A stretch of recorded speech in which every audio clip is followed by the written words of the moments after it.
Bapa di surga, kami datang kepadamu menyiapkan hati kami untuk terima firman-Mu. Biarlah Engkau bekerja dengan kuasa Tuhan, dengan pengurapan yang baru, pengurapan yang sama atas hamba-Mu, dan juga pengurapan itu turun atas kehidupan seluruh umat Tuhan, jemaat yang Engkau kasihi, jemaat NBC. Kami mengucap syukur untuk datangnya berkat yang Tuhan limpahkan dalam kehidupan kami. Lebih dari itu Tuhan, kami akan masuk dalam perjamuan kudus Holy Communion pada pagi ini. Mari Engkau berkati, siapkan setiap kehidupan kami Tuhan, sehingga kami boleh mengalami pengalaman-pengalaman yang indah bersama dengan Tuhan. Terima kasih Tuhan Yesus, kami sambut firman-Mu. Demi nama Tuhan kami berdoa bersyukur. Haleluya, amin. Silakan duduk Ibu Bapak yang saya kasihi dalam Tuhan Yesus Kristus. Puji nama Tuhan. Shalom semuanya. Shalom semuanya. Haleluya. Senang sekali bisa berjumpa dalam ibadah kita pada pagi ini. Dan saya senang banget karena keluarga besar, bukan keluarga besar ya, keluarga Esther bisa beribadah. Mic-nya di-off-kan saja itu. Iya. Cidesi, selamat datang di RBC. Iya, rumahnya paling jauh karena hujan. Oke. Semangat ya Bapak Ibu untuk dengar firman Tuhan. Amin. Kita masuk kepada seri khotbah di bukit. Kita sudah sampai di seri yang ke-7. Seri yang ke-7 ada yang tahu apa judul khotbahnya? Adalah kita sampai dalam ucapan bahagia yang ke-7, yaitu bahagia orang yang suka mencintai kedamaian. Mari kita akan bersama-sama belajar dari tema ini, bahagia orang yang membawa damai. Dari Matius pasal 5 ayat yang ke-9, karena ayatnya pendek, kita akan baca bersama-sama dengan suara yang keras, fokus dengan firman Tuhan, akhiri pembicaraan dengan orang lain, dan termasuk akhiri pembicaraan yang ada di HP kita.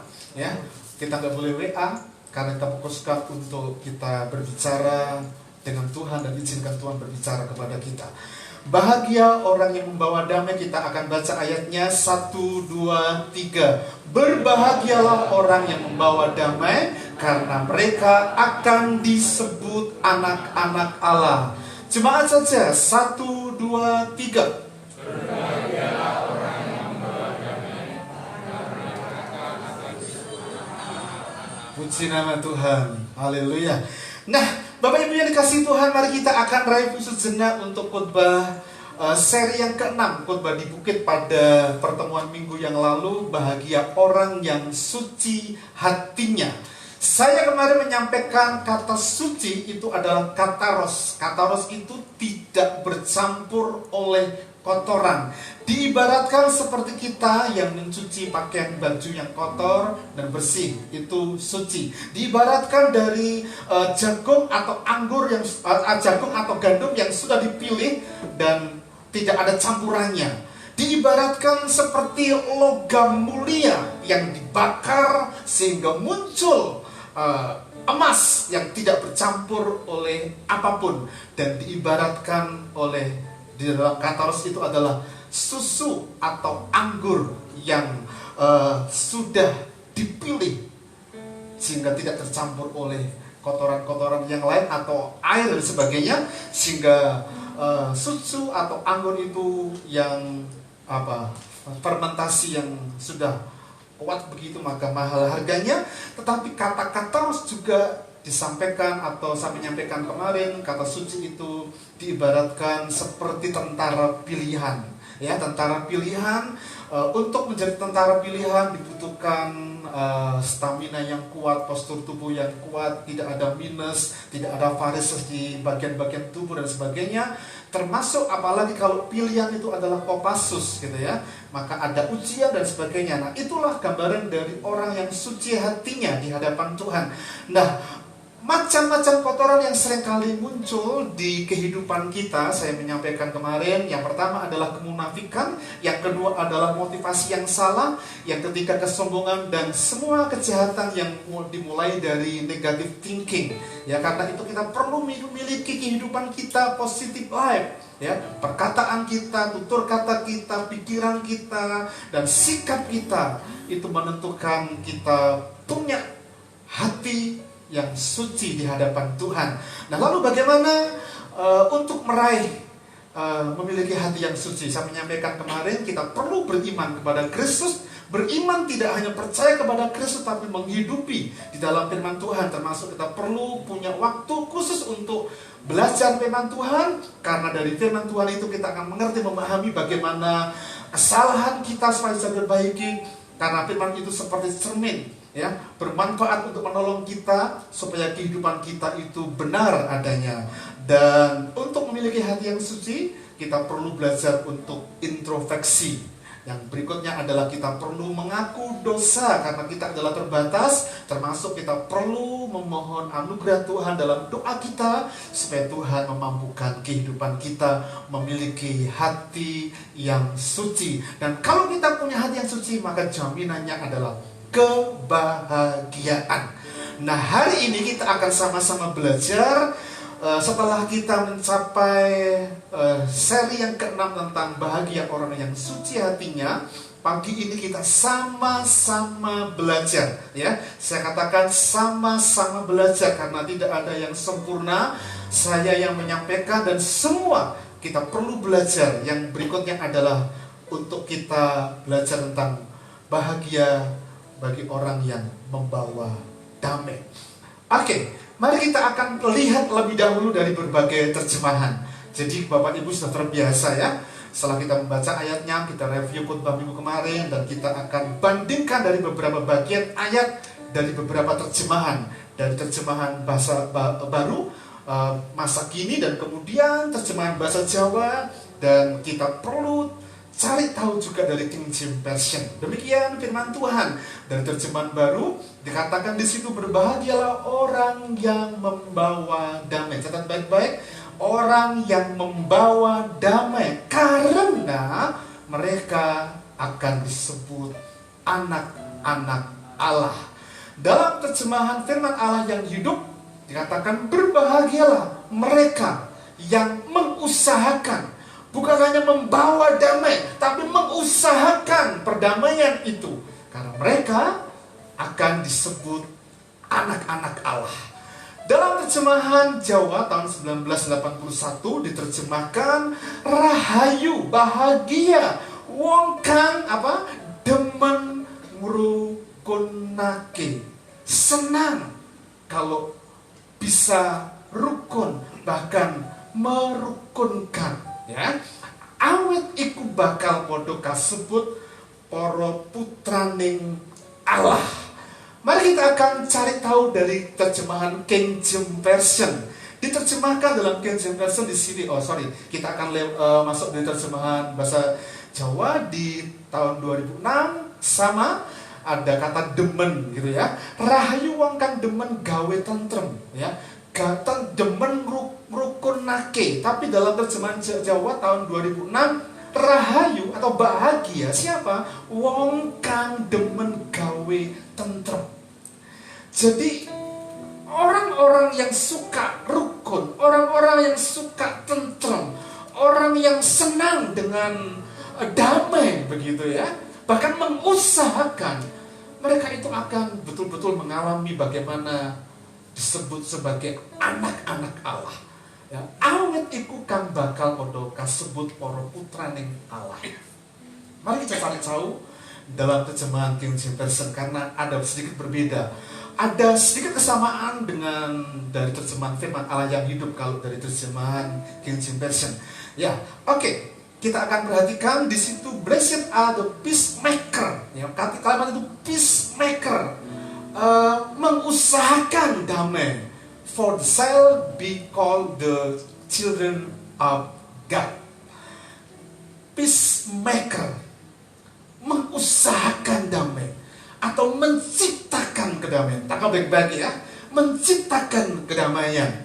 Nah, orang-orang yang suka damai, orang-orang yang mencintai kedamaian adalah orang-orang yang betul-betul mereka akan mengalami bagaimana hidup sebagai anak-anak Allah. Bukan hanya mengalami hidup diberkati oleh Tuhan, tapi betul-betul mengalami damai sejahtera dalam kehidupan mereka. Nah, saya akan bagi dua bagian dari apa yang saya sampaikan dari ayat ini. Ya, dari ayat ini, yang pertama, bagian pertama adalah orang yang membawa damai. Siapa sih sebetulnya orang yang disebut anak-anak Allah yang sebetulnya adalah orang yang membawa damai, orang yang suka rukun, orang yang demen tentrem gitu ya, suka damai begitu ya. Nah, bagian ini mari kita akan bersama-sama memahami. Nah, kata damai dalam Yunani itu adalah kata irin dan dalam Ibraninya kata shalom. Maka kalau kita punya nama irin, berarti orang tersebut diharapkan betul-betul punya damai, menciptakan kedamaian. Ya, ini shalom juga demikian. Nah, kata ini tidak sekedar berarti ini tidak pernah bertengkar. Ya, pada saya ulangi. Kata irin, kata shalom, kata damai ini tidak berarti atau tidak sekedar berarti tidak pernah bertengkar. Tetapi harus ada hubungan yang benar dan baik. Itu kata shalom, itu kata irin. Nah, kata-kata yang perlu kita pahami adalah kata orang yang membawa damai adalah lebih tepat diterjemahkan seperti yang ada dalam King James Version dan juga seperti yang ada dalam terjemahan firman Allah yang hidup. Ya, lebih tepatnya adalah orang-orang yang mengusahakan damai atau peacemaker. Ya, kita telah baca tadi dalam King James Version diterjemahkan peacemaker. Itu adalah orang-orang yang mengusahakan, menciptakan damai dalam hidupnya. Jadi kalau kita belajar dari ayat ini, sebetulnya kata damai itu tidak sekedar tidak pernah ada konflik, bukan sekedar tidak pernah ada pertengkaran, tapi justru ketika ada konflik, ada pertengkaran, ada hal-hal yang memang diizinkan Tuhan mengalami itu, dan kita bisa bersikap sebagai orang dewasa dan kita menikmati hubungan itu. Sama seperti suami dan istri. Adakah suami istri di sini yang tidak pernah bertengkar? Atau hari ini kita telah bertengkar 5 kali? Saya meyakini kita semua telah bertengkar. Pak Pendeta pernah bertengkar enggak? Oh, pernah. Tadi saya berangkat aja sudah marah sama Tatan. Kok lama gitu ya? Ya memang begitu gitu, kadang-kala telat gitu ya, begitu ya, anak-anak muda gitu ya. Makanya saya bilang kepada teman-teman Yud, nek bisa besok minggu ibadah jangan melek malam-malam. Tadi malam 11:30 saya sudah bangun tidur, ternyata mereka tuh baru pulang. Sebetulnya baik gak apa-apa karena mereka menikmati itu. Bu udah pulang, jangan ngomong terus, besok hari Minggu gitu ya. Nah, bukan berarti kita gak pernah bertengkar. Ya, yang nampaknya di sini diam-diam begitu gak pernah bertengkar, tanya nanti bertengkar. Kan pernah bertengkar? Apalagi yang temperamen gitu ya. Ya. Pak Pur pernah bertengkar dengan Bu Esther? Hari ini belum hari ini. Puji Tuhan. Hari ini belum, mudah-mudahan enggak gitu ya. Tapi maksud saya begini, bukan berarti kita nggak pernah bertengkar. Jadi anak muda, ketika Anda menikah nanti, jangan berpikir kita selalu berjalan di karpet merah tanpa bertengkar. Mudah semuanya, ya, enggak selalu diizinkan itu. Tapi yang menjadi persoalan, apakah kita itu bisa menjadi orang yang dewasa menanggapi dalam segala sesuatu. Orang yang dewasa itu selalu punya positive life dalam hidupnya. Contoh misalnya, bagi saya, istri saya rambutnya gadis semir putih nggak masalah. Oh iya, bagi saya. Tapi bagi dia mungkin berbeda. Tanggapannya mungkin berbeda. Karena apa? Nih dilihat kan nggak cantik. Nih dilihat kan kok nggak seneng kok kesemir. Macam-macam. Karena apa? Nggak punya positif life. Apalagi yang menanggapi saudara. Tapi kalau kita, itu istri loh ya. Banyak sekali contoh-contoh yang bisa saya berikan. Tapi bukan berarti hal itu perlu, gak usah lah. Mungkin menurut aku gak apa-apa. Kamu mau langsing, mau kurus, mau gemuk, tetap aku cinta kepadamu gitu. Wow gitu ya. Bukan itu maksudnya. Tapi mengizinkan dalam pengertian ada sedikit konflik, ada pertengkaran, tapi kita bisa bersikap dewasa di dalamnya, dan itu akan punya rentetan semakin tangguh karena diperhadapkan kepada persoalan-persoalan yang mungkin saja menghadapi di pernikahan di ujung telur di ujung tanduk itu tidak mudah. Tapi kita menjadi orang-orang yang dewasa dalam Kristus, kuat menanggapi sehingga kita punya positive life yang sungguh-sungguh menyenangkan Tuhan. Oke. Lalu pertanyaannya, bagaimana sih mengusahakan kedamaian dalam kehidupan kita sebagai orang percaya? Yang pertama adalah kita perlu bersikap ini. Tidak mengadu domba, tidak memecah belah, tidak memfitnah, dan sebagainya. Dan kalau kalimat ini selalu dihubungkan dengan hubungan dengan orang lain, tidak mungkin saya mengadu domba diri saya sendiri. Tidak mungkin saya memecah belah dari sendiri. Tapi itu berhubungan dengan orang lain, sesama. Bahkan Indonesia yang dikatakan damai, itu karena pernah ada konflik, pernah ada persoalan, pernah ada pertumpahan darah. Mungkin diadu domba oleh bangsa Belanda waktu di penjajahan.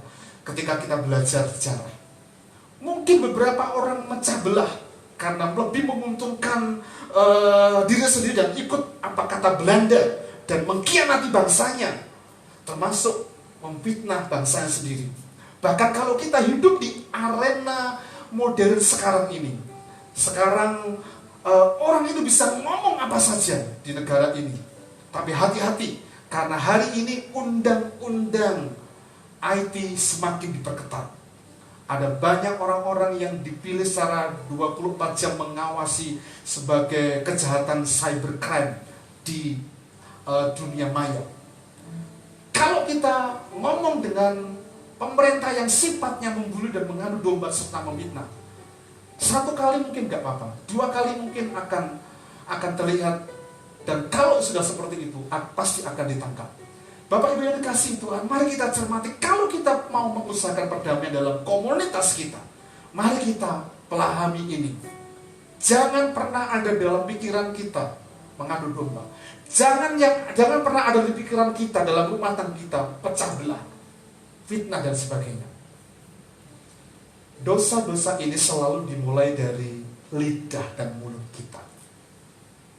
Lidah itu kecil, bahaya, kata Yakobus, seperti api yang bisa menghanguskan hutan yang luas ketika kita tidak bisa kontrol dengan baik-baik.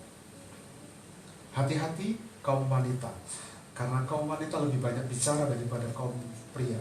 Tapi kalau ada kaum pria yang lebih banyak ngomong daripada kaum wanita, itu perlu dipertanyakan. Apalagi jari-jari kita yang sekarang suka ngomong begitu. Nah, hati-hati, karena kalau kita nggak jaga baik-baik, Anda perhatikan dah, di dunia IT sekarang ini, ada banyak konflik, ada banyak pertengkaran. Satu mengusahakan radikalisme, satu mengusahakan terjadinya nasionalisme, supaya betul-betul mengalami damai. Nah, ketika dihadapkan pada berbenturan itu, kalau tidak ada jalan penyelesaian, maka sebetulnya tidak akan pernah terjadi kedamaian. Dan ketika kita mengusahakan kedamaian, kita perlu belajar untuk mengendalikan diri kita. Alkitab menjawab dari kitab Amsal pasal 16 ayat 28. Orang yang curang menimbulkan pertengkaran, dan seorang pemfitnah menceraikan sahabat yang karib. Bahkan seorang pemfitnah menceraikan bukan sahabat karib, tapi menceraikan saudara dalam saudara sekandung. Iya, bisa jadi. Karena itu kita perlu hati-hati. Dalam terjemahan firman Allah yang hidup dikatakan seperti ini. Orang yang jahat menabur benih-benih pertengkaran. Benih-benih pertengkaran. Dan fitnah mengadu domba, kalau menimbulkan perpecahan di antara sahabat dan saudara-saudara. Ya, kita perlu hati-hati. Yang kedua, bagaimana mengusahakan perdamaian. Kita perlu belajar ini. Tidak hanya melerai suatu perkelahian, tetapi betul-betul mendamaikan. Amin. Tidak hanya melerai, tapi betul-betul memperdamaikan. Sebagai gembala jemaat, saya rindu suami istri dalam pelayanan yang saya gembalakan selalu hidup rukun. Tapi seandainya ketika ada persoalan, kalau saya sebagai gembala jemaat mengusahakan supaya hidup damai, jemaat hidup damai, maka mungkin saja ketika ada pertengkaran, saya tidak hanya melerai tapi mendamaikan. Sebelum saya bersama-sama dengan Bapak Ibu Saudara di tempat ini sebagai jemaat RBC yang dewasa mandiri, beberapa kali saya pernah menangani orang-orang yang pernikahan mereka di ujung tanduk, seperti telur di ujung tanduk. Sulit. Satu bilang A, tapi yang satunya bilang ini Z, gitu mungkin berseberangan sekali. Apalagi kalau mereka yang ada di zona circle pelayanan, dan ketika berhubungan dengan saya ketika perhatikan dan sebagainya, dan sudah ada unsur manipulasi di situ, jelas itu akan membahayakan. Dan itu terjadi. Tapi yang jelas sebetulnya ketika ada pertengkaran, ada persoalan, penyelesaiannya selalu bukan hanya melerai, jangan, bukan hanya itu, tapi betul-betul didamaikan. Supaya apa? Ada damai dan sejahtera dalam kehidupan kita. Saya berdoa supaya kita betul-betul mengalami damai. Kalau boleh gitu ya, jangan keburu-buru libatin pemimpin saudara, gembala saudara. Kalau bisa selesaikan sendiri dalam doa ketika kita berdiskusi di kamar. Kami punya kebiasaan dalam pernikahan kami, bukan berarti saya nggak pernah bertengkar, selalu ada diskusi yang keras, yang sebetulnya kalau saya temperamen atau sebaliknya saya temperamen, pasti ada pertengkaran dan perkelahian. Tapi saya selalu selesaikan berdua di kamar, dan setelah itu kami berdoa. Waktu mama mertua saya tinggal bersama, tidak tahu persoalan mereka, tidak tahu persoalan kami. Mungkin Tata juga nggak tahu. Tapi itu caranya. Diskusikan, cari jalan keluar dengan kepala dingin, dan berdoalah setelah itu. Dewasa, sehingga orang nggak tahu, orang lain nggak tahu, bahkan tetangga kita nggak tahu. Karena kita bisa mendamaikan diri kita. Jikalau Tuhan berkenan, Amsal 16 ayat 7, jikalau Tuhan berkenan kepada jalan seseorang, maka musuh orang itu pun didamaikan dengan dia, didamaikannya dengan dia. Menarik ya ayat ini. Jikalau Tuhan berkenan kepada jalan seseorang, dikatakan jalan berkenan itu jika salah satu di antara kita sedang berkonflik dan kita mengalah, kita ada damai yang kita ciptakan dalam kehidupan kita, maka lambat laun sekalipun nampaknya orang itu nggak bisa menyelesaikan karena orang itu tidak bisa damai begitu. Musuh orang itu, musuh di mana kita bisa mengusahakan damai, peacemaker tadi itu, akan didamaikannya dengan dia. Yang menarik adalah kata perkenanan itu. Kata perkenanan itu muncul ketika apa? Ketika kita bisa menyadari betapa pentingnya mengalah, betapa pentingnya damai dalam kehidupan kita. Saya berharap kita tiap hari membuka mata, menghirup udara segar, kita gak kehilangan sukacita dan kita gak kehilangan damai, karena kita gak ada hubungan baik dengan Sang, apalagi hubungan baik dengan Tuhan. Nah, Bapak Ibu yang dikasihi Tuhan, mengusahakan damai berarti mengusahakan hubungan yang baik atau benar. Dan ini kadang-kadang harus dicapai dengan gegeran. Bahasa saya gegeran dalam tanda petik. Gegeran dulu. Untuk apa? Menyelesaikan persoalan. Ketika saya menyiapkan ayat ini, saya tuh selalu diingatkan kepada 3 pilihan yang pernah dibuat kepada teman-teman di RBC. Ya Pak Budi ya. Diingat terus gitu. Tapi itu sebetulnya jadi apa? Sejarah bagi perjalanan kehidupan kami sekeluarga. Pak Ir, besok Sabtu kita rame-rame. Ayo rame-rame, makan gratis gitu, gak apa-apa. Tapi rame-rame Pak Pur, turunkan oknum-oknum di sana yang bermain tidak benar. Nah kalau saya betul memainkan apa kata itu, berarti saya gak mengusahakan damai. Nama saya juga buruk, tapi saya gak pilih itu. Yang kedua Pak Ir, kalau Pak yang ada di situ, kita pergi cari komunitas sendiri. Tapi tidak tahu Andri kemana gitu mungkin. Ya. Tapi pilihan yang ketiga adalah kalau Pak Yer keluar dari situ, kita buat komunitas. Saya ketika diberikan 3 pilihan itu, ketika pilih yang ketiga, tidak ada kata ketakutan sama sekali. Tapi salah satu teman ngomong begini, Pak Yer, tapi kita perlu kencangkan perut karena kita nggak punya apa-apa. Kita nggak punya apa-apa. Tapi ini yang terjadi. Kadang-kala diperlukan gegeran. Tapi untuk sebuah motif yang baik. Saya senang sekali jemaat dukung ya. Tanggal 9 masih khotbah. Masih menemani pengkhotbah. Tanggal 15 Januari teman-teman pamitan, 26 ibadah, tanggal 1 ibadah, tanggal 2 saya masih memberkati pelayanan pemberkatan nikah Niko dan Tata. 9 saya pamitan, pagi sore tidak boleh pamitan. Saya tidak sedang membawa Bapak Ibu mengulang kembali supaya Anda marah gitu, enggak. Tapi ini saya menjelaskan kadang-kala diperlukan gegeran, tapi untuk menyelesaikan persoalan. Untuk menyelesaikan persoalan. Saya sudah tegaskan kepada teman-teman yang membuat petisi pada waktu yang lalu. Kalau seandainya kita didengar, pasti semuanya akan beres. Mau milih gembala kok diportin di WA-ku. Kalau pandemi mungkin tidak masalah. Tetapi ini yang memang terjadi dan kita perlu mengusahakan supaya kita aman, nyaman, dan di LBC kita menikmati berkat-berkat itu. Supaya kasih Tuhan melimpah dalam kehidupan kita. Amin. Nah, caranya mengusahakan damai. Kalau tadi bagaimana damai itu kita kita usahakan demikian rupa bagaimana mengusahakan. Tapi sekarang pertanyaannya caranya mengusahakan damai. Yang pertama yang perlu kita perhatikan adalah kita harus berdamai dengan diri sendiri. Selama kita tidak pernah berdamai dengan diri sendiri, kita tidak akan pernah bisa berdamai dengan orang lain. Nampaknya bisa, tapi tidak tuntas.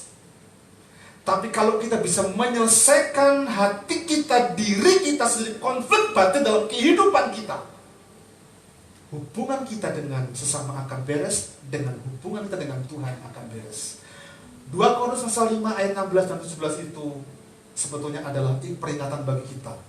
Terutama di bagian ayat yang ke-17. Jadi siapa yang ada dalam Kristus, ia adalah ciptaan baru. Ciptaan baru membereskan hal-hal yang tidak beres dengan kehidupan kita. Dan cara yang pertama yang tidak boleh kita lupakan adalah kita perlu berdamai dengan diri sendiri. Pertanyaannya bagaimana kalau kita bisa berdamai dengan diri sendiri? Ingat, kita adalah ciptaan baru. Ciptaan baru yang dulu kita, di ayat 16, dulu kita mengukur manusia itu dengan cara pola pikir kita. Tapi ketika ada cara yang baru, karena kita punya alat ukurnya, bukan Kristus, bukan kita yang mengukurnya, tapi Kristus yang sudah membarui kita, sehingga paradigma kita, makanya seolah positif life itu penting dalam kehidupan kita, sehingga kita bisa menilai perbuatan bukan ukuran manusia, tapi ukuran Kristus yang telah memperbaharui kita karena kita adalah ciptaan baru. Jadi untuk kita bisa menggunakan damai, caranya yang pertama adalah mari kita introspeksi. Introspeksi dalam arti kata harus berdamai dengan diri sendiri. Mungkin kita pernah disakiti orang lain, mungkin kita pernah disakiti oleh istri suami kita. Tapi kalau kita bisa bereskan, kita adalah ciptaan baru dalam Kristus, maka seumur kehidupan kita, di jalan hidup yang kita lalui, selalu akan ada damai. Sehingga kita berada dimanapun berada, selalu damai sejahtera dalam kehidupan kita. Yang kedua, cara mengusahakan damai yang kedua, kita sendiri juga harus berdamai dengan orang di sekitar kita. Berdamai dengan diri sendiri, berdamai dengan orang di sekitar kita. Mari kita baca ayatnya.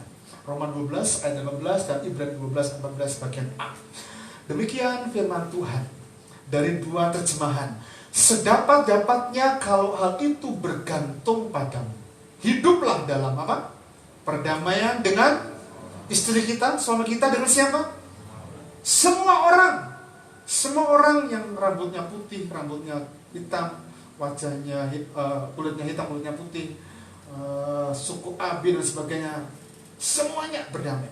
Bahkan sampai di keyakinan yang berbeda sekalipun, mari kita usahakan untuk berdamai dengan semua orang.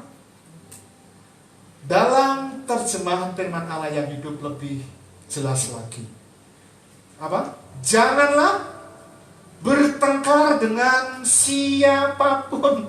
Janganlah bertengkar dengan suamimu, janganlah bertengkar dengan istrimu, enggak. Tapi janganlah bertengkar dengan siapapun, tetapi usahakanlah hidup dalam perdamaian dengan setiap orang. Salaman kanan kiri dulu. Saya mau berdamai dengan semua orang. Jangan salaman begini. Coba tengok kanan kiri, muka belakang. Ayo. Berdamai gitu. Aku mau. Peace. Nah, ayat berikutnya dalam Ibrani pasal 12 14a, berusahalah hidup damai dengan semua orang. Tapi dalam firman Allah yang hidup dikatakan jauhilah segala pertengkaran.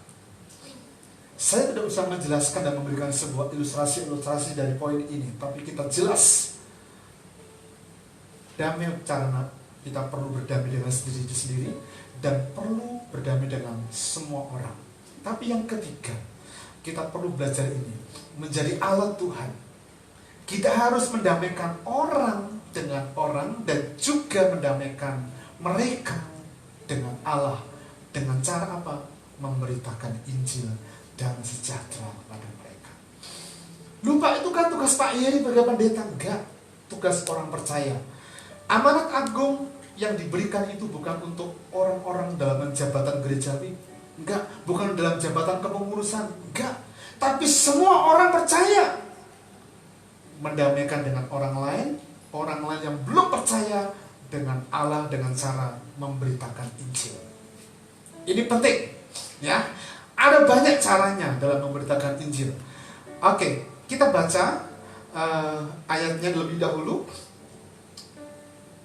Dari Kejadian pasal 3 ayat 12, saya akan bawa saudara ini. Kejadian 3 ayat 16 itu adalah embrio dosa pertama dan akibatnya terjadi pertengkaran. Ya, ketika mereka sudah ketahuan Adam dan Hawa jatuh dalam dosa, kemudian Allah kan mencari mereka. Adam, di mana kamu? Mereka sembunyi karena takut, mereka telanjang. Adam, Where are you, Adam?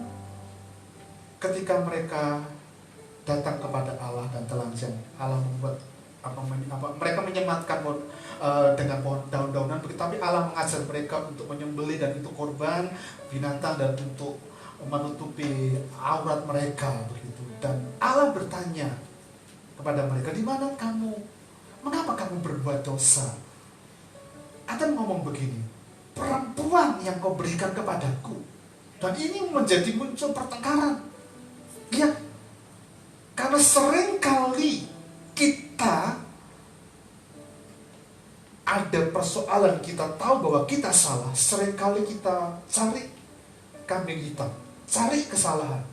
Istri yang kau berikan kepadaku itu loh. Ya enggak Hawa?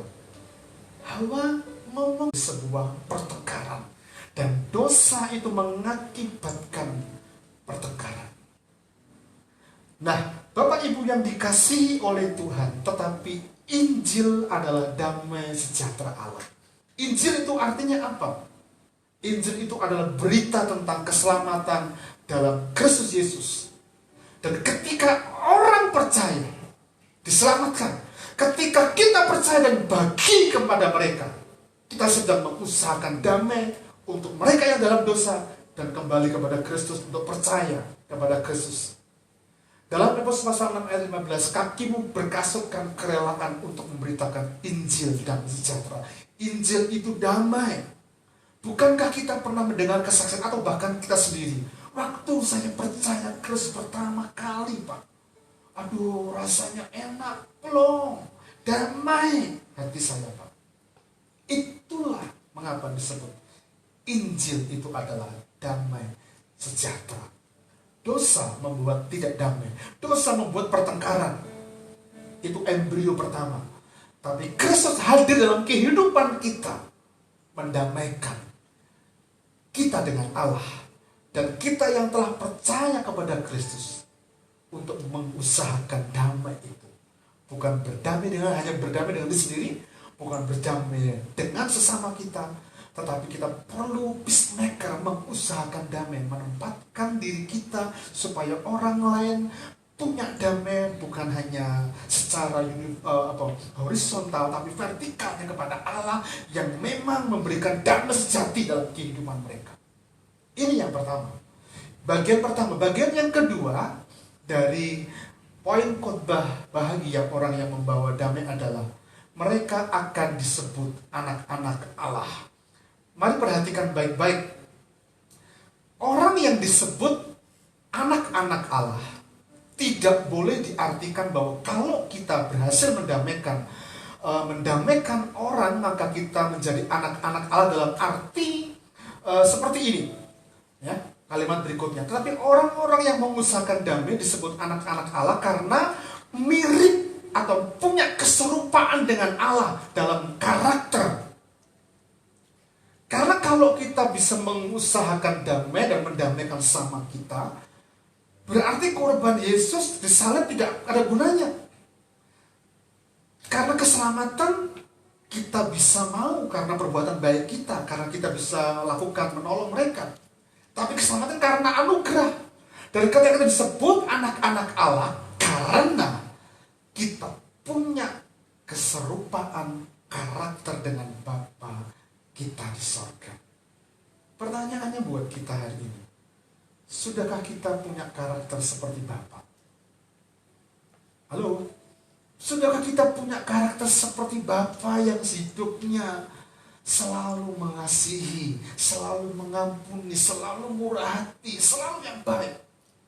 Pak Yar, itu gak mudah, tapi perlu memang sebuah perjuangan. Saya mau tunjukkan beberapa ayat tentang karakter Allah yang memang dia disebut Allah yang membawa damai. Yang pertama dari kitab 1 Tesalonika pasal 5 ayat 23 dan Ibrani 13 ayat 20. Allah itu disebut Allah damai sejahtera. Mari kita akan perhatikan. Semoga Allah damai sejahtera menguduskan kamu seluruhnya, dan semoga roh, jiwa, dan tubuhmu terpelihara. Maka Allah damai sejahtera dalam ayat pasal 13 ayat 20. Maka Allah damai sejahtera yang oleh darah perjanjian yang kekal telah membawa kembali dari antara orang-orang mati gembala agung segala domba, yaitu Yesus Kristus Tuhan kita. Bapa kita disebut, Allah kita disebut Allah damai sejahtera. Ya, ini keserupaan kita yang perlu kita koreksi bersama-sama dalam kehidupan kita dengan keserupaan dengan Bapa kita di surga. Allah juga disebut Allah sebagai sumber damai sejahtera. Roma 15 ayat 33, 1 Korintus 2 Korintus pasal 13 ayat 11. Allah sumber damai sejahtera menyertai kamu sekalian. Akhirnya saudara-saudaraku, bersukacitalah, usahakanlah dirimu supaya sempurna. Terimalah segala nasihatku, sepikirlah kamu dan hiduplah dalam damai sejahtera. Maka Allah sumber kasih dan damai sejahtera menyertai kamu. Yang terakhir, ya, Allah bukannya disebut tapi mengusahakan damai atas pekerjaan Allah. Karena mengusahakan damai itu adalah pekerjaan Allah. Kolose pasal 1 ayat 20, dan oleh dialah ia memperdamaikan segala sesuatu dari dirinya. Segala sesuatu dari dirinya, baik yang ada di bumi maupun yang ada di surga, sesudah ia mengadakan pendamaian oleh darah salib Kristus. Mari kita bertanya di hati kita masing-masing. Kalau Bapa, dia suka damai, mengusahakan damai, dia disebut peacemaker dalam perjalanan sejarah kehidupan manusia. Kita kalau disebut anak-anak Allah, harusnya punya keserupaan dengan Bapa kita di surga. Saya dengan Tatang ada kemiripan dalam sisi karakter, atau gestur mungkin sama begitu. Tapi karakter kuatnya lebih cenderung ke mamahnya. Dalam konteks seperti ini, paling tidak anak kita mewarisi apa yang menjadi karakter kita. Biasa kalau kita lihat anak kita salah, kita suami istri ngomong, itu niru sopo yo? Kita, oh niru kamu. Enggak, kamu. Iya kamu. Dia kan, aku kan gak ngantuan, kamu ngantuan. Dan sebagainya kan, oh iya. Nah, syukur kalau anak kita cuma siji. Nah, anaknya lebih dari 5. Nanti kadruk-kadrukan, itu bukan anak, itu bukan niru aku, itu juga bukan niru, malah niru sopo. Anak tetangga, oh bukan. Nah, Bapak Ibu yang dikasihi Tuhan, paling tidak ada kemiripan seperti itu. Ya, kalau saya amati Andri itu yang niru Pak Purnomo Hadi itu santainya, wah, santai banget. Kita bingung menghadapi dia ketika Tuhan izinkan mengalami sesuatu terjadi. Orang tuanya bingung, tapi dia nggak bingung, nggak apa-apa tuh. Ya akibatnya imun tubuhnya naik, ya bablas lah COVID-19. Tepuk tangan buat Tuhan Yesus Kristus. Oh, ini luar biasa. Kemiripan kita dengan Bapa kita di surga. Hari ini kita akan bersama-sama masuk dalam tubuh dan darah Kristus. Kita selalu diingatkan ketika kita bersekutu dengan Bapa kita di surga dalam tubuh dan darah Kristus. Sebetulnya kita diingatkan, sudahkah kita mirip dengan Kristus Yesus? Pengorbanannya, kasihnya, kemurahannya, semuanya. Itu semua dilakukan untuk cintanya kepada kita semua. Karena itu, kita usahakan damai, berdamailah dengan diri sendiri, berdamai dengan orang lain, dan ciptakan damai dengan orang lain supaya orang lain itu diperdamaikan dengan Allah. Sama seperti kita dulu bukan menjadi milik Allah, tidak ada damai dengan Allah, tapi kita sekarang diperdamaikan dengan Allah karena kita punya Kristus. Amin. Mari kita akan naikkan pujian karena salibnya. Kita naikkan di nadanya 2 atau 3 begitu ya. Tadi main apa? Menaikkan main gede. Hanya Kau Tuhan di hidupku, Kau berikan hidup yang baru. Darah-Mu menyucikan, pulihkan hatiku. Ku nyatakan Kaulah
Biar musik mengawal dengan lembut.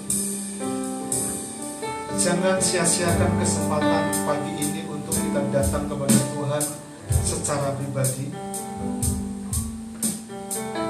Biarlah anugerah Tuhan menaungi kita dan memampukan kita untuk mencerna dari apa yang Tuhan katakan kepada kita pada pagi ini. Kita akan disebut anak-anak Allah karena kita adalah orang-orang yang bisa mengusahakan damai itu di jalan kehidupan kita. Dan disebut anak-anak Allah bukan hanya label semata, tapi kita punya kemiripan karakter dengan Bapa kita di sorga. Dia mengusahakan sedemikian rupa sehingga manusia yang berdosa punya damai sejahtera, memiliki hubungan dengan Bapa di sorga. Anaknya yang rela disalibkan mati di atas kayu salib, dan kita percaya itu. Dia telah memberikan hidup yang baru kepada kita. Karena itu mari kita usahakan ciptakan damai dalam seluruh kehidupan kita. Mulailah dari diri sendiri, dengan sesamamu, orang-orang yang terdekat, suami, istri, anak, tetangga, komunitas kita. Ciptakan kedamaian itu.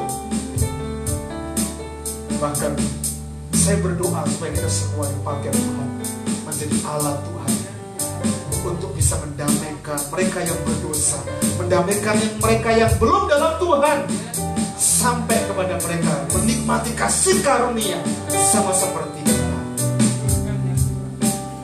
Berdoalah secara pribadi dengan Bapa kita di sorga.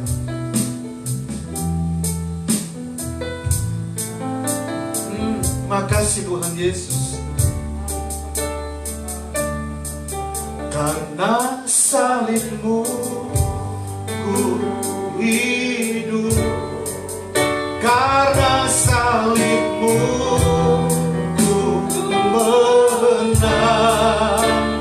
Engkau yang berkuasa, sanggup untuk melakukan mujizat-Mu. Katakan, karena salib-Mu. Ya Tuhan Yesus, karena salib-Mu ku menang. Engkau yang berkuasa, sanggup untuk melakukan mujizat-Mu di hidupku. Bapa di surga, berkati firman-Mu untuk kami. Terima kasih untuk firman-Mu yang menguatkan, menegurkan Tuhan.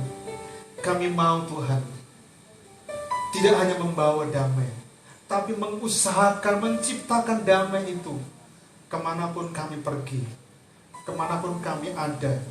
Biarlah damai itu dinikmati oleh banyak orang. Mari Tuhan Yesus, tolong kami, mampukan kami. Kalau ada di antara kami Tuhan Yesus ada konflik yang mungkin hari ini belum terselesaikan,